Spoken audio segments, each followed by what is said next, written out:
Ok. Bom dia a todos, sejam todos bem-vindos. Como eu falei para vocês na aula passada, hoje eu encerro o nosso assunto que cai na prova, que é o assunto de espelhos e o assunto de óptica, que é aquele cores dos corpos, corpo transparente, translúcido, propriedade de propagação da luz. Então, hoje a gente encerra. E para encerrar essa parte de espelhos, eu tenho que falar da parte da conta, tá? Vou mostrar para vocês como é que faz algumas questões. E o próximo assunto da gente, que é aquele assunto de refração, de lentes, que vocês me perguntaram na aula passada, eu vou explicar. Eu vou terminar ele na semana que vem, só que ele não cai na prova. Na prova, é só a parte de espelhos e a parte de óptica geométrica. Tá certo? Então vamos lá. Primeira coisa, os espelhos esféricos, ele tem dois tipos, né? Os convexos e os côncavos. Quem lembra qual é o convexo? Qual é a parte espelhada? É a interna ou externa? O convexo, perfeito, João, é a parte externa. Então, o côncavo só pode ser a parte interna. Quem desenvolveu as fórmulas, o cálculo para o estudo sobre espelhos esféricos foi Gauss. Então, ele fez um referencial que hoje em dia é chamado de referencial de Gauss. Então, o que está à direita é positivo, o que está à esquerda vai ser negativo. Isso é chamado de referencial de Gauss. E não apenas esse referencial. Vamos lá com calma. Primeira coisa do referencial de Gauss. Sempre o espelho convexo tem foco negativo e o espelho côncavo tem foco positivo. Por quê? O foco do côncavo fica na direita, então ele é positivo, e o foco do convexo fica na esquerda, então ele é negativo. Então, é o primeiro referencial de Gauss que você vai ter que saber para fazer as continhas. A questão não vai te falar se é positivo ou negativo. A questão só vai te falar se o espelho é côncavo ou convexo. Se for côncavo, você usa o foco, o valor que apareceu lá. Se apareceu 50, você usa 50 positivo. Se for convexo, vai aparecer os mesmos 50. Mas aí, na hora das contas, você tem que usar o 50 negativo. Então, a questão não vem dizendo se é positivo ou negativo. É você que tem que saber que convexo é negativo e côncavo é positivo. Imagem real é sempre aquela que é projetada, que fica na frente do espelho. Então, se ela fica na frente do espelho, ela vai ficar na parte da esquerda. Então, ela vai ser positiva. Imagem virtual é aquela que parece estar atrás do espelho. Se ela parece estar atrás do espelho, ela está na direita, então a distância dela vai ser um valor negativo. DI significa distância da imagem até o espelho. Então, quando você fizer a continha e você encontrou DI um valor positivo, você sabe que quando DI dá um valor positivo, a imagem é real. Ela foi projetada. Quando você fez a continha e encontrou DI negativo, você sabe que a imagem é virtual. Significa dizer que ela não pode ser projetada.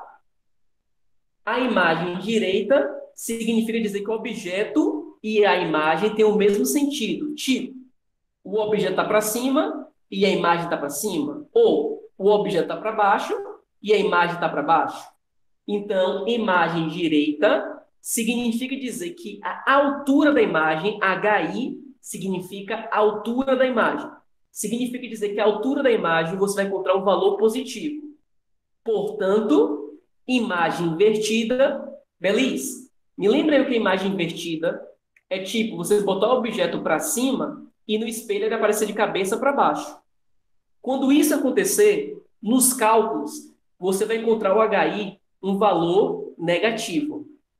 DI é distância da imagem ao espelho. D de distância e imagem. Então, quando aparecer na fórmula DI, é distância da imagem ao espelho. DO é distância do objeto ao espelho. HI é a altura da imagem. H de altura e de imagem. Então, HO é a altura do objeto. E o último referencial de Gauss é que a imagem pode ser maior, menor ou do mesmo tamanho. Beleza, como é que eu vou fazer, através dos cálculos, para saber se a altura da imagem foi maior ou menor?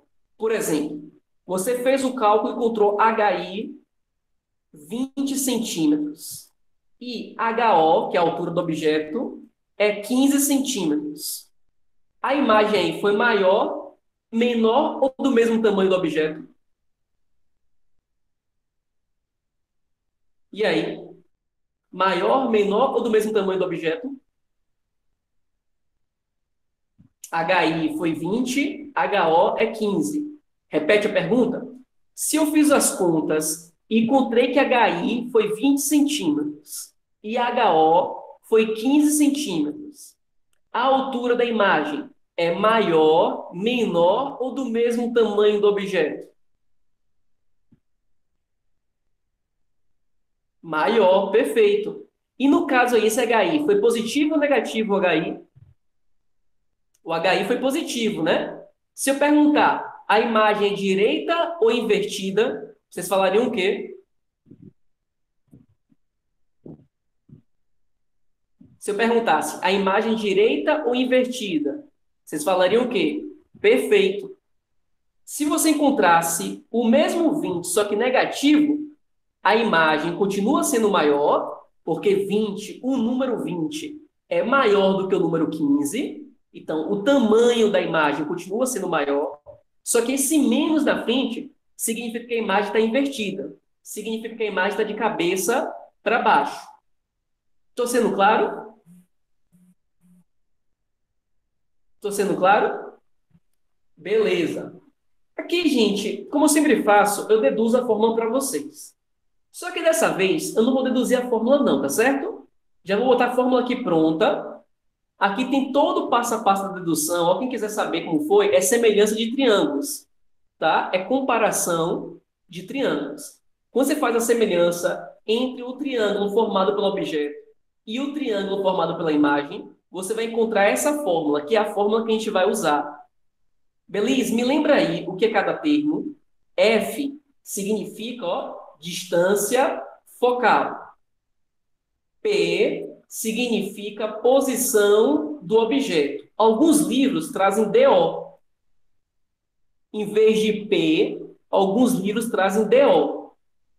P' significa posição da imagem. Alguns livros trazem DI, que é a distância da imagem. Tá certo? Então, cuidado. Essa mesma fórmula, a depender do livro que você for estudar, também pode ser escrita assim, ó. 1 sobre F é igual a 1 sobre DI mais 1 sobre DO. Tá certo? DI significa distância da imagem, DO significa distância do objeto. Eu, particularmente, até gosto de DI e DO. Eu acho mais fácil de lembrar do que P e P'. O problema é que o livro da gente, se eu não me engano, tem P e P'. Aí eu preferia botar P e P' para seguir o livro. Porém, nas questões, que vocês vão ver como fazer as questões daqui a pouco, eu vou usar DI e DO porque eu acho que é mais fácil, porque D, distância, I, imagem. Então, o que é DI? É a distância da imagem até o espelho. DO é a distância do objeto até o espelho. E o F é a distância focal.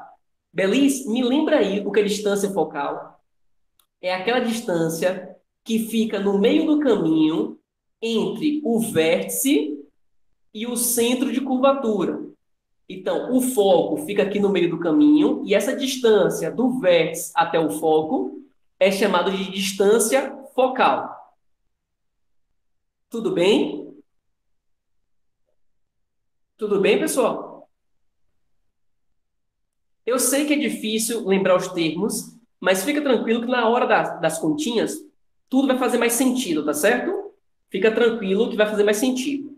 Lembrando que a distância focal é metade do raio. Lembra que o raio é do espelho até o centro de curvatura? Então, a distância focal que fica no meio é metade do raio. Por que eu estou falando isso? Porque, às vezes, na questão, ele vai falar assim, olha, o raio é 40 centímetros. Aí a pessoa quer botar raio aqui, ó, na distância focal. Não. Você tem que pegar o raio, dividir por 2 e usar o 20. Entenderam? Só lembrando, se for convexo, esse F que você vai usar, ele é negativo. Se for côncavo, o mesmo F que você vai usar um valor positivo, tá? Eu não entendi, você botou D igual a R sobre 2? Não entendi. Ou você botou R igual a D sobre 2? Não Seria o entendi. F, professor, eu confundi. Eu queria saber justamente isso. Qual era o que dividia para formar o raio? É o raio de curvatura dividido por 2 que dá distância focal. Aqui, ó, essa setinha azul, ó. O raio de curvatura dividido por 2 dá distância focal. Aí toma cuidado que, por exemplo, vamos supor que ele fale, olha, tem um espelho convexo que o raio é 20 centímetros. Espelho convexo. Então, a distância focal que eu vou usar não é 10, é menos 10. Por que menos, Belis? Pelo referencial de Gauss, sempre espelho convexo o foco é negativo e espelho côncavo o foco é positivo. Isso é uma regrinha. Estou sendo claro?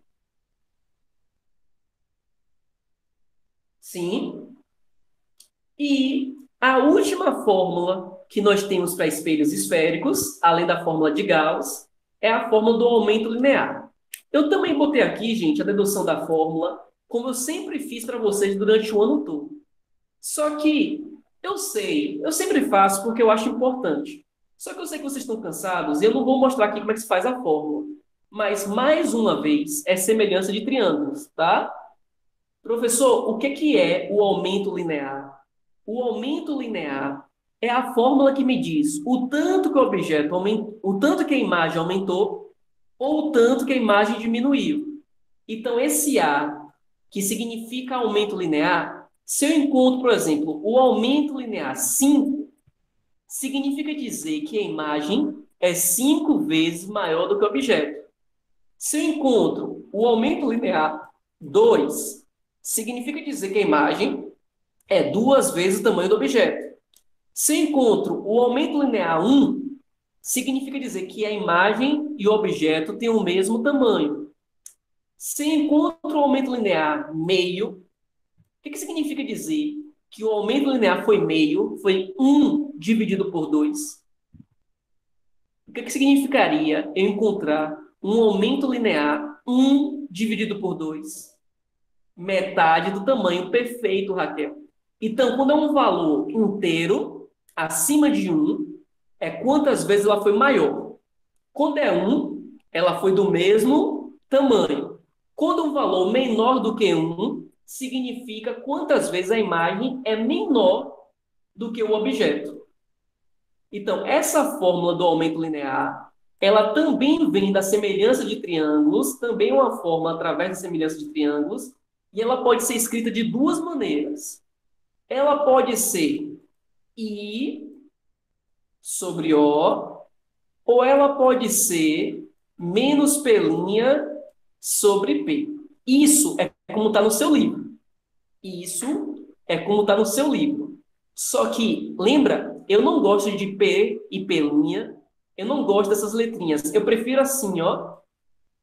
Eu prefiro HI sobre HO e menos DI sobre DO. Eu acho que fica mais fácil lembrar. H de altura e de imagem. Então, HI, a altura da imagem. HO, a altura do objeto. DI, distância da imagem até o espelho. Então, DI aqui, ó, seria essa distância aqui, ó, da imagem até o espelho, sei lá, 20 centímetros. E DO é a distância do objeto até o espelho, sei lá, 60 centímetros. DO é a distância do objeto. DI é a distância da imagem. Ambos até o espelho. Deu para entender? Eu, particularmente, vou usar DI e DO, tá bom? Eu botei aí P e P', porque o seu livro tem P e P', para você não chegar lá, estudar pelo livro e tomar um susto. Mas eu prefiro DI e DO. Dica: sempre que esse aumento linear der um valor positivo, a imagem é direita. Sempre que o aumento linear der um valor negativo, a imagem é invertida, tá? E aqui eu já falei, ó, se ela dá maior do que 1, a imagem foi maior do que o objeto. Se ela dá igual a 1, a imagem foi do mesmo tamanho. E se ela dá menor do que 1, a imagem é menor do que o objeto. Isso eu já tinha dito para vocês. Beleza? Muita coisa, muita informação. Eu não estou entendendo nada como é que eu vou usar isso. Calma, você vai entender agora. Deixa eu pular essa questão aqui. Vamos lá, aqui. Um objeto extenso de altura h está fixo e disposto frontalmente diante de uma superfície refletora de um espelho plano. Ah, não, vou pular essa aqui porque é de espelho plano também. Desculpa. Deixa eu botar aqui uma de espelho esférico, que é o que eu quero. Aqui. Um objeto é posicionado a 50 centímetros do espelho côncavo. Você não é obrigado a fazer desenho. Você não é obrigado. Só que eu prefiro fazer desenho. Então, eu tenho um espelho côncavo. O objeto foi colocado a 50 centímetros do espelho. Qual é a letrinha que eu uso para a distância do objeto até o espelho? Qual é a letrinha? Perfeito, Thales. DO. Então, DO é 50 centímetros. O espelho foi côncavo. Seguindo o referencial de Gauss, espelho côncavo tem um F positivo ou um F negativo? Positivo. Se fosse essa mesma questão e fosse convexo, o F seria negativo. E ele falou que o F é 25, então é 25 positivo. Se fosse convexo, seria os mesmos 25, só que seria 25 negativo. Estou sendo claro? Determine a posição que a imagem é formada. Qual é a letra que representa a distância da imagem até o espelho? Perfeito. DI. Então, ele quer saber DI. Vamos lá. Nesse assunto, existem duas fórmulas. 1 sobre F é 1 sobre DI mais 1 sobre DO. E a outra fórmula é do aumento linear, que é HI, HO, menos DI, DO. Falou alguma coisa de aumento linear? Isso, Emily, perfeito. Por quê? Falou alguma coisa de aumento linear? Falou alguma coisa de altura do objeto? Altura da imagem? Falou alguma coisa sobre isso? Não. Então, tá óbvio que a gente vai usar a primeira. Então, vamos lá. 1 sobre 25 é 1 sobre DI, que eu não sei, mais 1 sobre DO, que é 50. E se por acaso ele não desse a distância focal? Se por acaso ele falasse que o raio que foi 25 centímetros, quem seria a distância focal? Se ele falasse que o raio que era 25 centímetros, quem seria a distância focal? Perfeito, Raquel. Perfeito, Thales. 12,5. Mas não foi isso que foi dito, né? Então, na verdade, quando eu falei que tem duas fórmulas, eu menti para vocês, desculpa. Na verdade, tem três, né? Porque também tem distância focal, é metade por raio. Então, na verdade, tem três fórmulas. Então, vamos lá. Aqui agora, ó, é só fazer MMC. Quem é o MMC entre 25, DI e 50? O MMC é 50 DI, né? 50 DI dividido por 25 vai dar 5 não dá 5 não, Emily. Vai dar 5 DI. Não, dá 2 DI. Dá 2 DI, não dá 5, 2 DI. 50 DI dividido por DI vai dar 50. E 50 DI dividido por 50 vai dar DI. Quando eu tiro meu MC dos dois lados, eu corto, né? Então, fica 2DI positivo, passa o outro DI negativo, né? Porque está positivo, passa negativo. Então, DI foi igual a 50 centímetros. Cuidado, né? Percebe ali que tem 50 positivo e 50 negativo, né? Então, a resposta correta é 50 positivo. Entenderam como faz a continha? Entenderam como faz a continha? E se eu perguntasse, a imagem, ela é real ou virtual? Vou dar uma dica para vocês. Ela é real se DI for positivo e ela é virtual se DI for negativo. Então, a imagem dessa questão foi real ou virtual?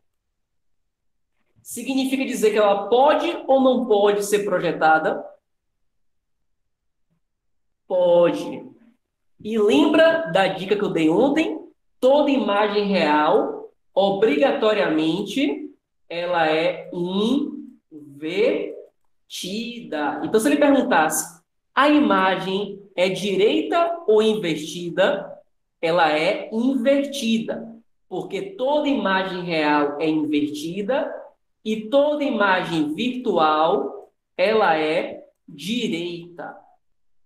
Alguma dúvida, pessoal? Espelhada não. O nome é direita invertida. Espelhado é o que a gente chama de enantiomorfismo. Imagem enantiomorfa é isso que você chama de espelhado. Tá? Cuidado, porque imagem invertida não é espelhada. As duas são espelhadas, que significa enantiomorfa. Vou fazer mais uma, porque eu sei que pode ter alguém que não entendeu ainda. Vou fazer mais uma. Um objeto de 10 centímetros de altura, qual é a letra para a altura do objeto? Qual a letra para a altura do objeto? HO. Então, HO é igual a 10 centímetros. Ele é colocado a 30 centímetros de espelho convexo. Qual a letra para a distância com o objeto perfeito, Emily? Então, DO é igual a 30 centímetros. O espelho agora foi convexo. Então, o foco vai ser positivo ou negativo? Negativo, perfeito. Aqui, ó, isso aqui foi erro meu, tá? Não era para ter digitado 10 centímetros, não. Deixa eu consertar isso aqui. Que esse menos aqui, ó, nas questões de verdade, não aparece não, tá? Quer dizer, essa questão é de verdade, mas eu digo assim, em questão de vestibular, não aparece esse menos ali não. É você que tem que saber que o foco é negativo. Então, deixa eu repetir aqui. A altura é 10 centímetros, distância do objeto é 30 centímetros, e a distância focal, ele falou que é 10, mas é você que tem que lembrar que o convexo é 10 negativo. Até aí, tudo bem? Até aí, tudo bem? Vamos lá. Determine a altura da imagem. Qual a letra para a altura da imagem? H, o quê? A altura da imagem. Imagem. Imagem. Isso, Raquel. Isso, Kleber. HI. Vamos lá. A fórmula que tem HI é aquela, né? Aumento linear é HI sobre HO, que é igual a menos DI sobre DO. Você concorda comigo que é essa fórmula? Sim ou não?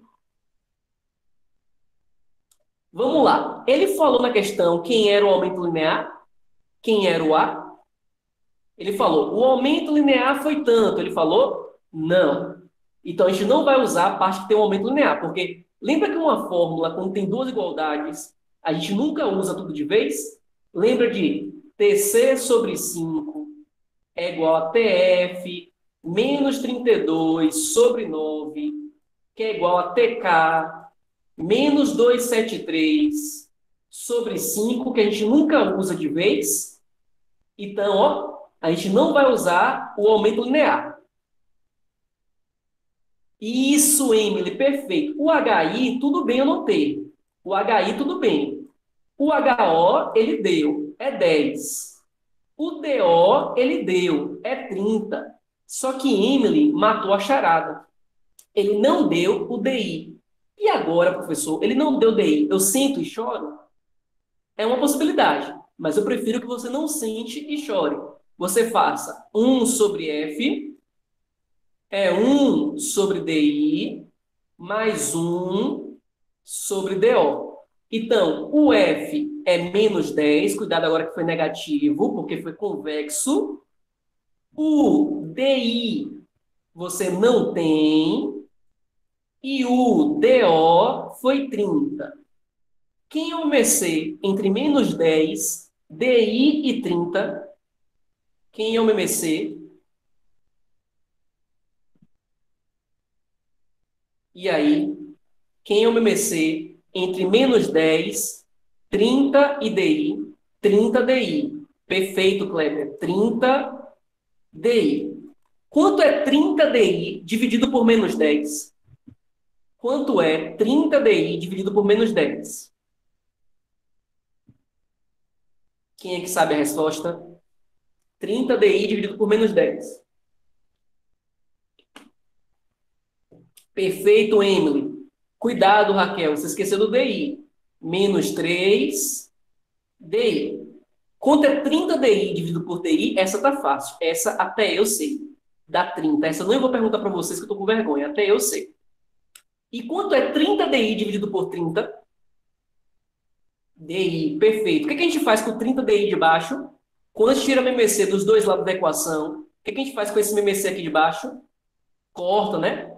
Então, fazendo a continha, fica menos 4 DI igual a 30.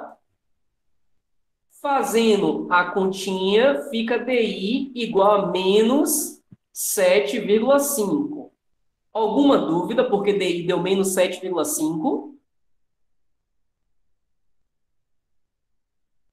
Aí, cuidado, porque aqui ó, é menos DI, então é menos 7,5, porque o primeiro menos é da fórmula. O primeiro menos sempre vai aparecer. O segundo menos pode aparecer ou não. Beleza? Estou sendo claro? Então, poderia fazer uma equação de primeiro grau, mas ficaria maior. Sim, poderia. Ficaria maior, mas poderia, sem nenhum problema. Então, ó, corto o zero daqui de baixo. Então, fica HI é igual a 7,5 dividido por 3. Então, fica 2,5. E eu não sei de onde eu tirei essas alternativas. Não faço ideia. Mas vocês entenderam como faz a questão?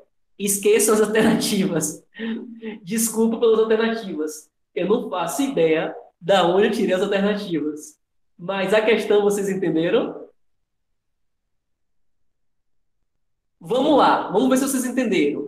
DI foi um valor negativo, né? DI negativo significa imagem virtual ou real? Perfeito, Kleber. Perfeito. E toda imagem virtual, ela é direita ou ela é invertida? Toda imagem virtual, ela é direita ou invertida? Ela é direita. E como é que eu provo, Belis, pela conta que realmente foi direita? É se o HI deu um valor positivo. O HI realmente deu um valor positivo? Deu. Então, bateu certinho, né? Toda imagem virtual, ela é direita. E toda imagem real, ela é invertida. Entenderam?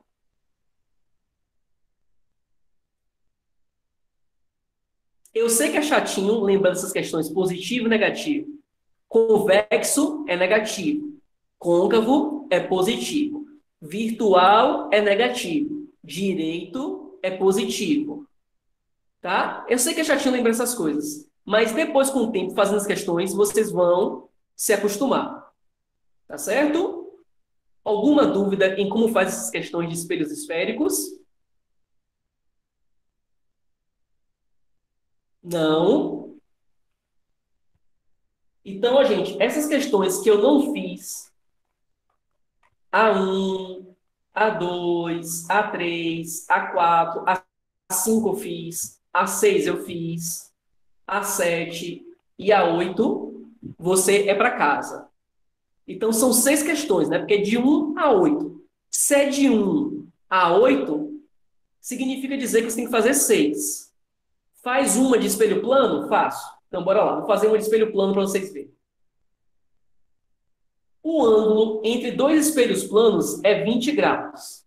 O ângulo é 20 graus. Lembra que a fórmula de espelho plano é n igual a 360 sobre o ângulo menos 1. Um objeto de tamanho desprezível é colocado em uma posição tal que obterá várias imagens. A quantidade de imagens vai ser qual? Então, olha que fácil. N igual a 360 sobre 20 menos 1. Corto 0, fica 18 menos 1. 18 menos 1 vai dar 17. Alguma dúvida, Emily? Você que pediu para fazer uma questão de espelho plano. Emily, e se nessa mesma questão, Emily, eu falasse que eram dois objetos, qual seria o resultado? Se eu falasse, Emily, que eram dois objetos, 34, perfeito. Se eu falasse que era três objetos, era 17 vezes 3. Alguma dúvida? E se eu perguntar no total, né? No total, quantos objetos eu enxergo? Independente se é imagem ou se é de verdade. Eu tenho um aqui e formou 17, né? Eu não vou fazer 17 bolinhas, não, mas formou aqui 17 bolinhas. Se eu perguntar no total, eu consigo enxergar quantas bolinhas? No total é 18. Lembram disso do nono ano? Que uma coisa era perguntar as imagens e outra coisa era perguntar quantos no total. Lembra disso lá do nono ano? Então agora eram 8 questões, né? Eram 8, eu fiz 3, fica 5. Aí você faz e manda no AVA. Por favor, não esqueça de mandar no AVA. Eu sei que geralmente quando é no slide, eu não peço para mandar no AVA. Mas dessa vez, mesmo sendo no slide, eu quero que vocês mandem no AVA. Então você descobriu que o professor não é pequeno. Eu só estou usando o espelho errado. Porque se eu usar o espelho côncavo, eu posso me ver maior. Eu sei, eu sei. É porque como eu não comecei a aula com uma piada ruim, eu tinha que, né? Estou quase finalizando a aula, não finalizei ainda não, mas estou quase finalizando, eu tinha que finalizar com uma piada ruim, senão não teria piada ruim da aula e vocês ficaram assim, tipo, meu Deus, o que foi que aconteceu que hoje não teve a aula, a piada ruim? Para vocês não ficarem com essa ânsia, para vocês não ficarem acostumados, né? Então, eu tinha que fazer isso, tá? Desculpa. Vamos dar prosseguimento aqui à aula.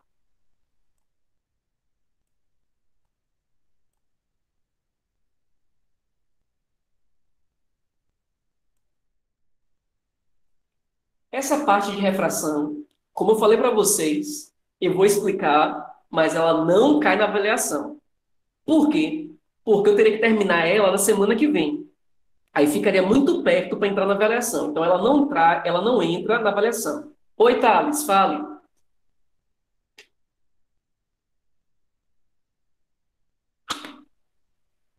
Para a semana que vem, Thales, na segunda-feira. Vamos lá.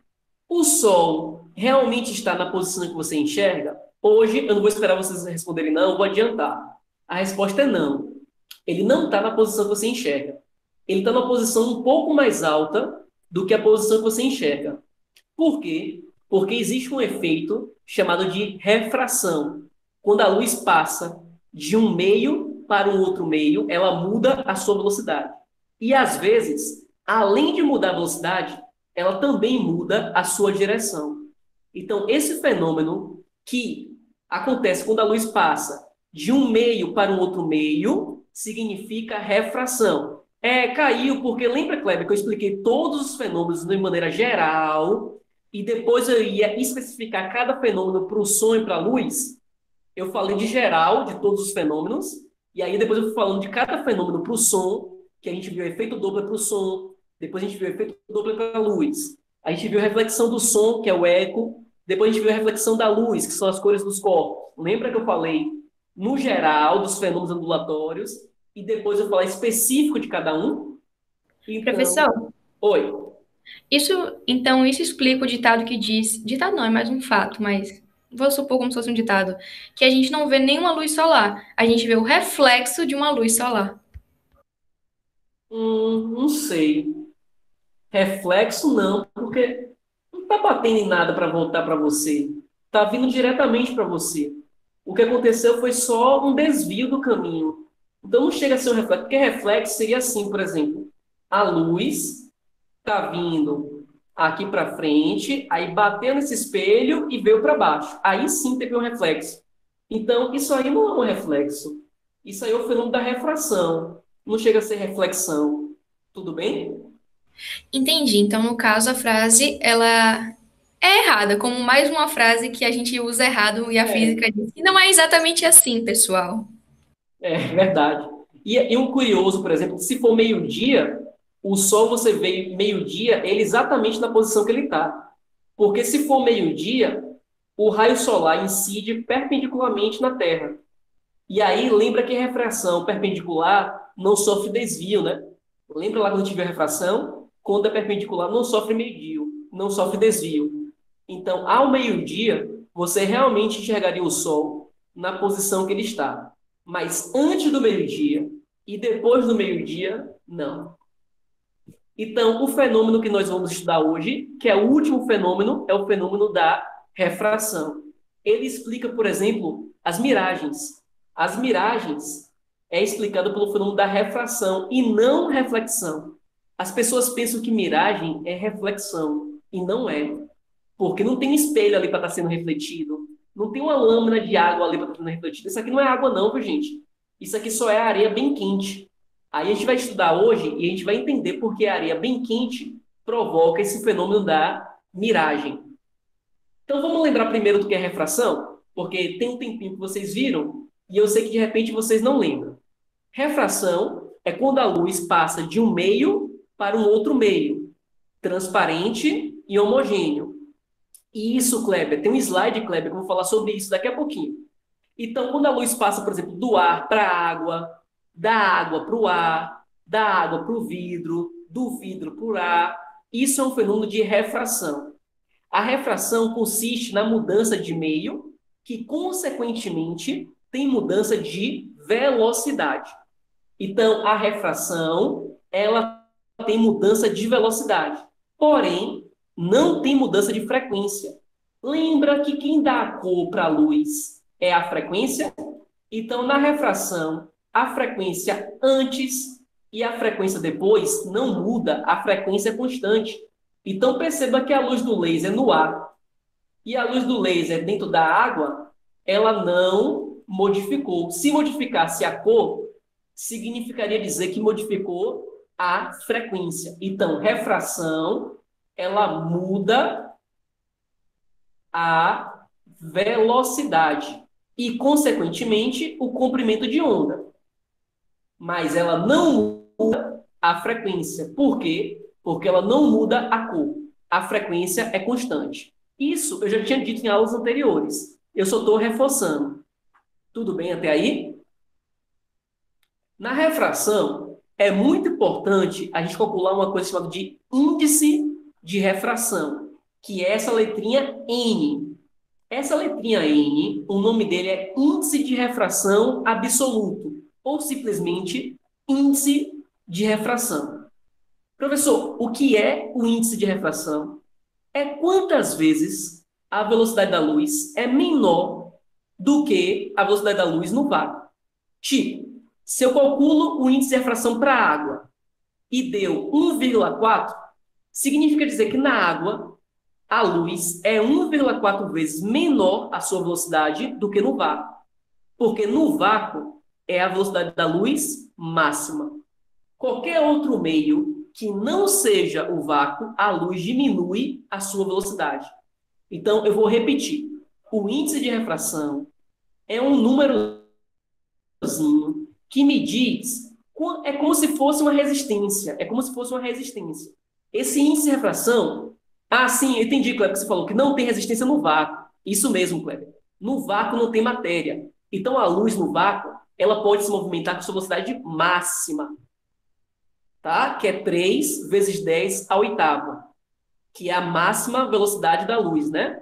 Qualquer outro meio que não seja o vácuo, a luz tem uma velocidade diferente. Então, o C é a velocidade da luz máxima, que é no vácuo, que é sempre 3 vezes 10 à oitava, sempre. E o V é a velocidade da luz no ar, é a velocidade da luz na água, é a velocidade da luz no vidro. Então, se o N dá um valor alto, significa dizer que a velocidade diminuiu muito. Se o N dá um valor baixo, significa dizer que a velocidade diminuiu pouco. E qual é a unidade de medida? Qual é a unidade de medida desse N? Vocês gostariam de chutar alguma? Qual seria a unidade de medida desse N, que é o índice de refração? Será que alguém chuta alguma? Metros por segundo ao quadrado? Errou, porque metros por segundo ao quadrado é aceleração, não é índice de refração. Metros por segundo ao quadrado é aceleração, lembra? Metros por segundo ao quadrado. Não tem, perfeito.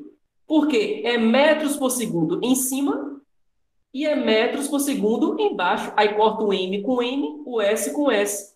Então, ele é uma grandeza adimensional. Lembra do coeficiente de atrito? Coeficiente de atrito, lembra dele que também era adimensional? Não tinha, mas Thales, se você multiplicasse, tinha que ser metro ao quadrado vezes segundo ao quadrado, tá? Aí teria esquecido ainda um ao quadrado ali de qualquer maneira. Porque se você multiplica um pelo outro, não é metro por segundo ao quadrado, não. Teria que ter um metro ao quadrado também. Você confundiu, foi tudo, mas normal, tranquilo. Você entendeu por que não tem unidade de medida?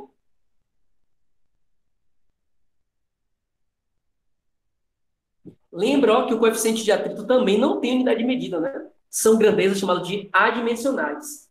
Então, esse slide daqui é só para te mostrar que o índice de refração depende da cor. Cada cor tem um índice de refração. Ó. O violeta tem uma cor, o azul tem outro, o laranja tem outro, o vermelho tem outro. Por quê, Beleza? Porque cada cor tem sua própria velocidade. Então, cada cor, se tem sua própria velocidade, cada cor vai ter seu próprio índice de refração. Por isso, quando uma luz passa por um prisma, ela se decompõe. Porque cada luz vai ter uma velocidade diferente e tem uma luz que vai passar mais rápido, tem outra que vai passar mais devagar. Aí ela se separa. Por isso que você vê o fenômeno tipo um arco-íris. Não é um arco-íris, porque arco-íris tem que ser uma gotinha de água. Mas é tipo um arco-íris. Estou sendo claro, gente? Ah, Beliz. Mas e o índice de refração dos meios aqui, ó? Diamante é 2,42. O do álcool é 1,33. O do ar é 1,00029. Significa dizer que o índice de refração do ar é bem próximo do índice de refração no vácuo. Porque no vácuo ele é 1, né? Porque não teria mudança de velocidade nenhuma. A velocidade seria a mesma. Porque lembra que índice de refração é velocidade da luz máxima, que é C, sobre a velocidade da luz naquele meio? Então, no vácuo, ficaria 3 vezes 10 à oitava, dividido por 3 vezes 10 à oitava. Então, no vácuo, o índice dá 1.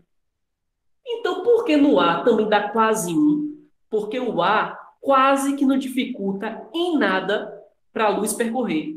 Na prática, você sabia que na prática, na hora das questões, ele considera o do A1, porque 1,00029, você praticamente tem um índice igual a 1. Então, na prática, no vestibular, na hora das questões, vocês vão ver que o índice de refração do A, ele também considera 1. Mas saibam que, na verdade, verdadeira não é 1, né? É uma aproximação. Mas é tão perto de 1 que vale a pena aproximar. Sim, tem poucas partículas, tem uma série de coisas. Então, a luz quase que não tem redução nenhuma da sua velocidade no ar. Por isso que o índice de refração do ar a gente pode aproximar para 1, que seria o mesmo índice de refração no vácuo. Estou sendo claro, gente? Me digam aí, eu estou sendo claro? Se não entender, por favor, pergunta. Eu sei que esse assunto eu não vou cobrar em prova, mas não significa que eu não vou cobrar em prova, você não tem que entender, né? Então, se não entendeu, pergunta, tá certo? No diamante, que é um exemplo bem curioso, o índice de refração é 2,4. Significa dizer que a luz é 2,4 vezes mais devagar no diamante do que no vácuo. Ela demora muito mais para percorrer uma distância de 5 centímetros no diamante do que 5 centímetros no vácuo. Quanto a mais, 2,4 vezes a mais de tempo. Tá certo? Existem líquidos que têm índice de refração que são iguais a do vidro. Esses líquidos, quando você bota o vidro dentro dele, parece que o vidro sumiu. Aqui, ó, é o vidro colocado dentro da água. Aqui é água. Aí você vê o vidro ali dentro. Quando você coloca esse mesmo vidro nesse recipiente com... Como é o nome disso aqui, gente? Eu não vou conseguir ler isso aqui, não. Tetracloroetileno. Não sei se eu estou lendo errado. Tetracloretileno. Ah, gente, desculpa, tá bom? Não sei ler isso, não. Mas esse líquido aqui, formado por essa substância, tem um índice de refração que é igual ao do vidro. Aí, quando você bota aquele bastão de vidro dentro dele, é como se fosse tudo feito de vidro. Então, é como se o bastão de vidro sumisse ali dentro. Porque o índice de refração é o mesmo e a luz, para ela, é como se fosse tudo uma coisa só. Então, você não consegue ver o objeto ali dentro. É porque o índice de refração do objeto e o do líquido são iguais. Então, é como se fosse uma invisibilidade. Mas, na verdade, não foi uma invisibilidade. É só porque aquele líquido e aquele objeto têm o mesmo índice de refração. Tá certo? É por isso que você vê o copo, quando você bota água no copo e bota uma colher, você vê a colher quebrada, ou na piscina, quando você bota aquela haste, né, que limpa a piscina, tipo uma rede, uma peneirinha, você vê como se tivesse quebrada. Porque aqui é água e aqui é ar. Aí quando a luz passou, mudou a velocidade, e nesse caso aí, além da velocidade, mudou a direção. Belis, não muda a direção sempre, não? Não, ó, vou botar aqui, ó. Pode mudar a direção se não for perpendicular. Mas se for perpendicular, não muda a direção. Como a colher não está perpendicular, ela vai mudar a direção e fica parecendo que a colher está quebrada. Estou sendo claro? Acho que sim, né? Porque, na verdade, esse fenômeno, vocês já estudaram. Isso aqui é um reforço vendo para a parte da luz em si. Porque eu falei da refração no geral, depois eu falei da refração por som, e agora estou falando da refração para a luz. Bom, a refração para a luz, existe uma fórmula muito usada, que é a lei de Snell-Descartes. Na verdade, são duas leis. Só que a primeira, praticamente a gente não usa, porque a primeira é só teoria. A primeira diz assim, ó, o raio de luz incidente, a reta normal e o raio de luz refratado, todos eles pertencem ao mesmo plano. Tá? Todo mundo pertence ao mesmo plano, todo mundo fica no mesmo plano. Não tem tipo um na vertical e um na horizontal, em planos diferentes. Todo mundo pertence ao mesmo plano. Então, a primeira lei da refração, a gente praticamente não usa. Por quê? Porque quando a gente vai fazer as continhas, sempre, elas vão estar todo mundo no mesmo plano. O raio de luz incidente, a reta normal e o raio de luz refratado. Beliz, o que é raio de luz refratado? É o raio de luz que passou para o outro meio. Então, aqui, ó, ele estava no meio 1, que é o incidente. Ele tocou na superfície de separação e passou para o outro meio. Aí, agora eu chamo isso de raio refratado. Porque refração é quando passa de um meio para um outro meio, transparente e homogêneo, mudando a velocidade. Nem sempre muda a direção. Por que nesse caso aí muda a direção? Quem sabe me dizer por que nesse caso aqui a direção mudou?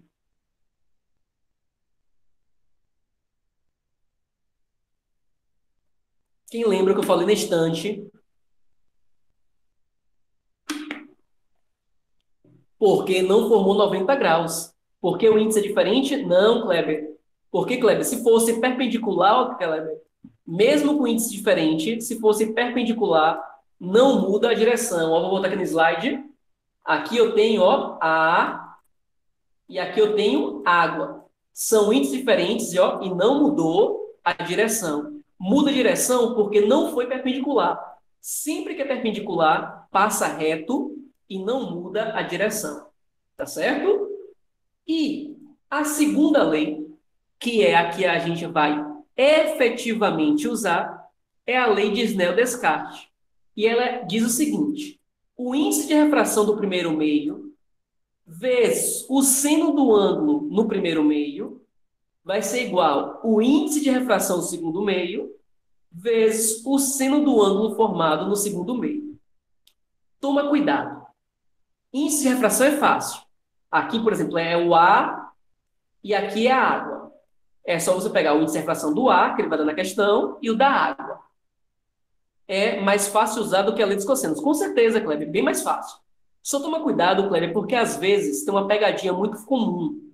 Às vezes ele fala aqui, ó, que esse ângulo aqui é 30. Aí as pessoas pegam esse 30 e colocam aqui. Aí colocam o seno de 30. O ângulo é formado sempre entre o raio de luz e a reta normal.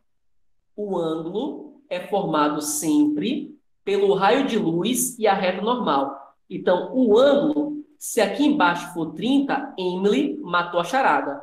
Aqui em cima é 60. Se aqui for 70, esse ângulo daqui de baixo, que é o raio de luz e a normal, que é o que eu vou usar efetivamente, vai ser 20. É a única pegadinha que pode acontecer. Entenderam? O ângulo é sempre entre o raio de luz e a reta normal. Ó, a reta normal é aquela reta que forma 90 graus com a superfície. A reta normal forma 90 graus com a superfície. O ângulo é sempre entre o raio de luz e a reta normal. O raio de luz e a reta normal. Não vai errar isso não, né? Vai errar isso aí? Por favor, não erra isso não. Porque se tu erra isso, tu erra a questão por completo. Aí tudo vai estar errado. Lembra sempre que é entre o raio de luz e a reta normal. Bom, pode acontecer. Assim, não vai errar de qualquer maneira, porque não vai cair na prova da gente. Eu não vou colocar na prova. Mas eu nunca penso só de vocês estudarem para a prova, né? Obviamente, se não fazer vestibular, vão fazer Enem. Na prova da gente não vai cair, porque esse assunto não vai cair. Raquel, você falou alguma coisa antes de eu falar dessa parte aqui? O que o senhor falou sobre não estar reto, se a luz, ó, Raquel, ela tiver uma incidência perpendicular, ela segue em linha reta. Ó, for perpendicular, ela não muda a direção e segue em linha reta. Se a incidência dela não for perpendicular, tiver um ângulo, aí se tiver um ângulo, ela sofre desvio. Ela só sofre desvio se tiver um ângulo. Se for perpendicular, ela não sofre desvio. Então, aqui, ó, a luz veio, teve um ângulo aqui, sei lá, 60, vou chutar. Ela sofreu desvio. Se a luz viesse daqui de cima, ó, perpendicular, ela passava reta e não sofria desvio. Mas nos dois casos, Raquel, teria refração. Porque refração basta a luz passar do ar para a água, da água para o vidro, do vidro para o diamante, passa a luz, basta a luz passar de um meio para um outro meio e mudar a velocidade. Tá certo? Refração sempre vai ter, mas pode ter refração com mudança de direção ou refração sem mudança de direção. Estou sendo claro?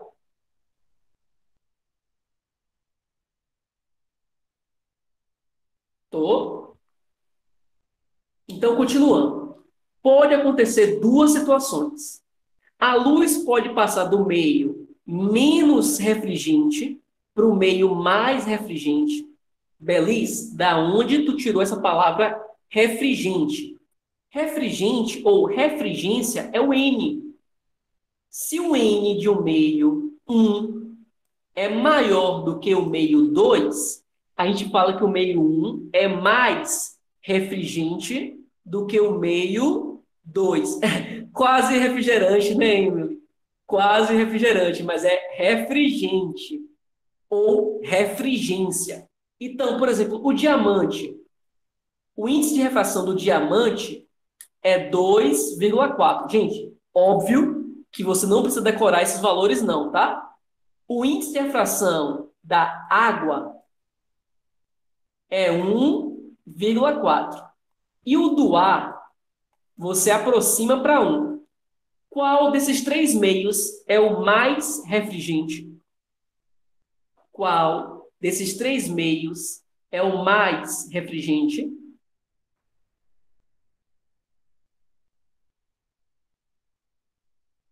O ar, não. Porque o ar, o N é 1. O mais refringente é o que o N é maior, é o diamante. Então, o que é mais refringente é o diamante. O que é menos refringente é o ar.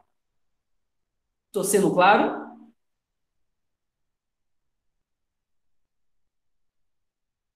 Então, o único índice de refração que às vezes você é obrigado a saber é o do ar, que é 1.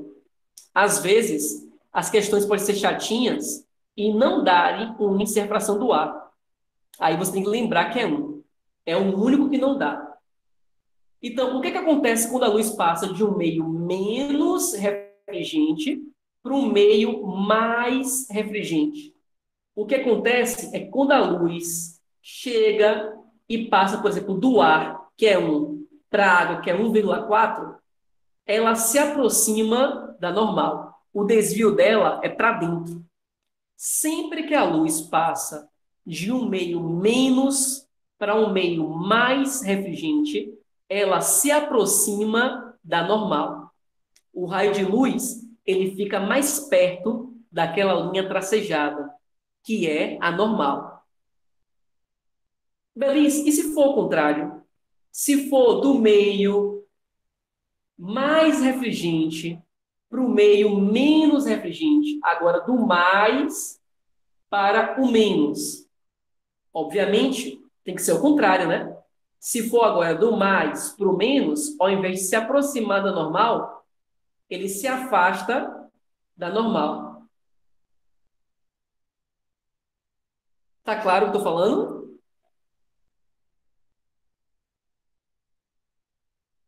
Tá claro o que eu tô falando?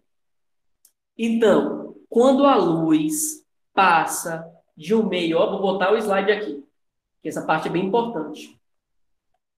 Quando a luz passa de um meio menos para o meio mais, ela encontra mais dificuldade e ela se aproxima da normal.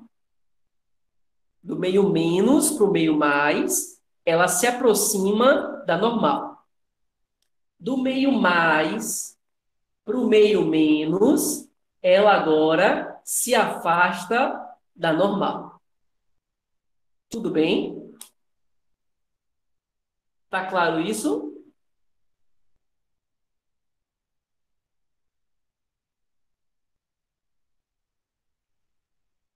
É por esse motivo que quando você olha alguém dentro da piscina, já percebeu que uma pessoa dentro da piscina, ela parece menor do que o normal? As perninhas dela parecem desproporcionais com relação ao resto do corpo?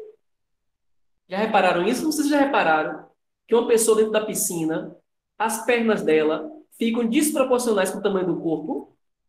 É porque quando você olha alguém dentro, palhaço. Ah, palhaço, você é enorme, mas se bem que perto de mim você é enorme mesmo. Enfim, quando você olha alguém dentro da piscina, você tem a impressão que a pessoa tem um tamanho menor. Por quê? Porque quando a luz passa da piscina para o seu olho, ela sofre um desvio e parece que ela está mais próximo da superfície do que ela realmente está. Então, ela se aproxima da superfície. Se fosse ao contrário, se você estiver dentro da água e olhar agora alguém do lado de fora, aí agora parece que ela está maior, porque agora a luz passa de um meio menos, que é o ar, para o meio mais refringente, que é a água. Aí vai dar a impressão agora ao contrário. Deixa eu botar no próximo slide que fica mais fácil de entender isso. Ó. Quando uma águia olha para um peixe, ela está vendo o peixe mais acima do que realmente ele está. Então a águia tem que mirar mais para baixo. Já o peixe, quando olha para a águia, ele vê a águia mais acima do que ela realmente está. A águia, na verdade, está um pouquinho mais abaixo. Isso acontece porque, no caso da águia, para ver o peixe, a luz passa da água para o ar. E no caso do peixe, para ver a águia, a luz passa do ar para a água. Obviamente, nós não caçamos mais como os índios, né? Mas os índios têm isso muito, muito presente no dia a dia deles. Porque quando eles vão caçar com arpão, com a lança, eles nunca vão arremessar a lança na direção que ele vê o peixe. Senão ele sempre vai errar. Ele sempre lança a lança um pouquinho mais para baixo. Porque o peixe sempre vai parecer que está um pouco mais acima do que a posição real dele. E isso é devido à refração. Estou sendo claro, gente?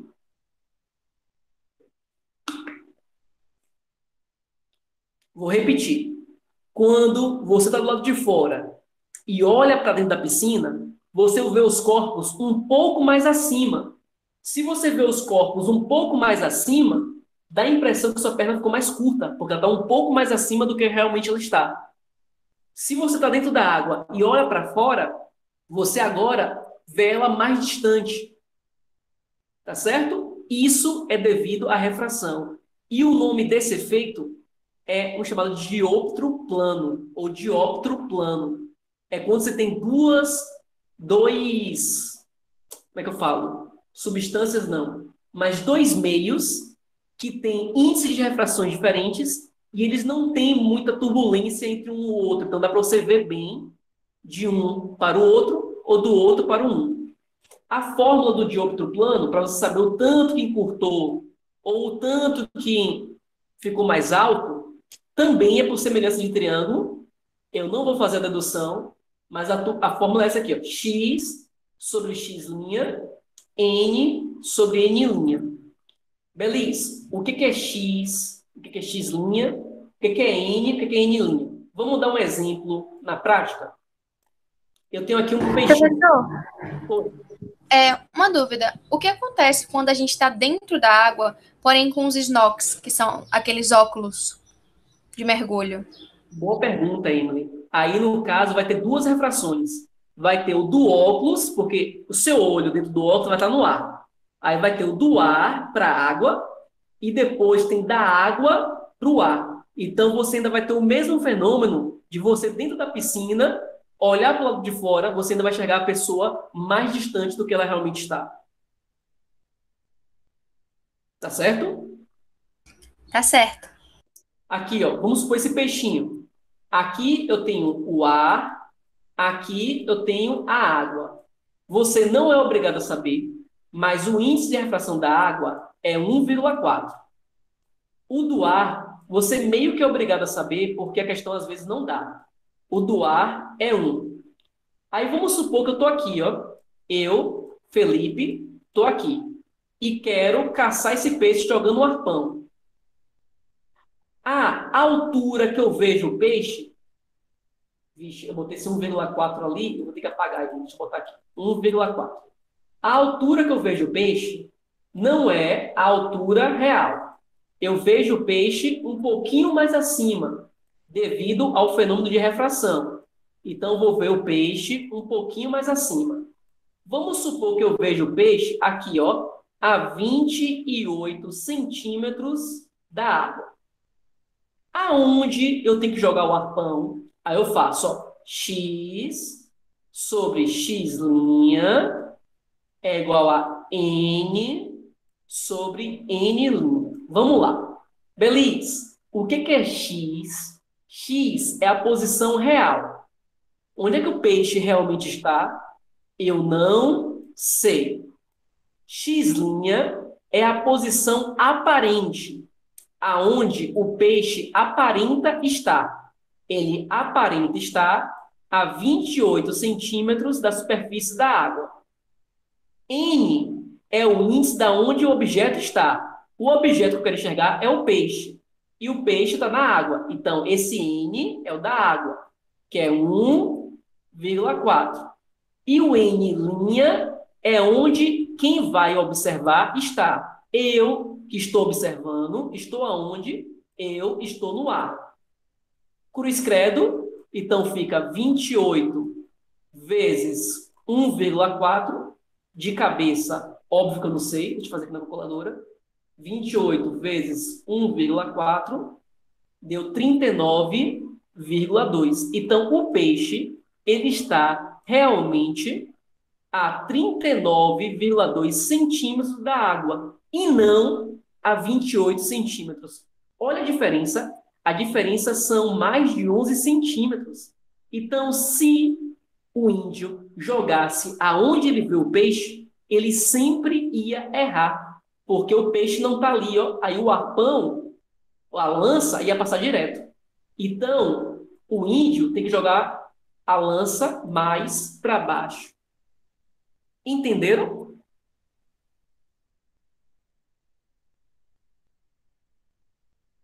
Vocês entenderam?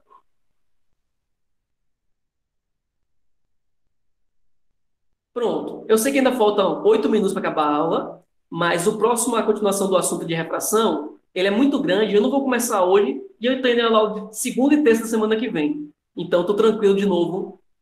Então, eu não vou dar correria para terminar hoje, tá certo? Então, façam a atividade de slide e mande no AVA. Eu sei que eu sempre peço para não mandar, mas dessa vez no slide é para mandar. Daquele slide lá de espelhos, tá? Do slide de espelhos. Já mandei, já tá lá, Neto. Já mandei, ontem mesmo. Ontem mesmo, durante a aula, já mandei, já tá lá. Tá certo? Tchau, gente. Tchau, tchau. Até semana que vem. Fiquem bem, fiquem com saúde, tá? Até a semana que vem.